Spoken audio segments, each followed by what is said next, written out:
Question number 12 organic കെമിസ്ട്രിയിൽ നിന്നാണ്.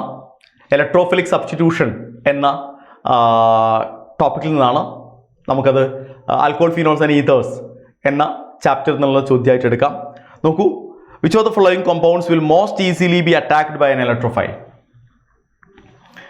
നമ്മൾ നോക്കുന്ന സമയത്ത് benzene, toluene, chlorobenzene and phenol.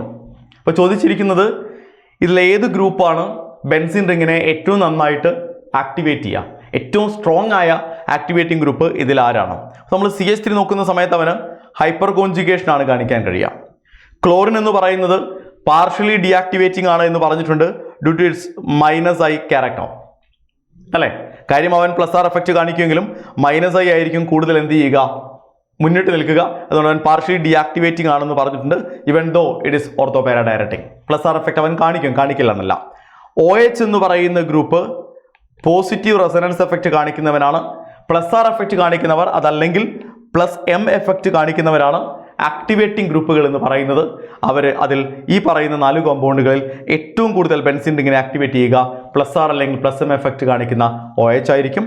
Therefore option 4 is right answer. അവനായിരിക്കും ഏറ്റവും നന്നായി ഇലക്ട്രോഫിലിക് അറ്റാക്ക് നടത്താൻ ബെൻസീൻ റിങ്ങിനെ സഹായിക്കുന്നത്.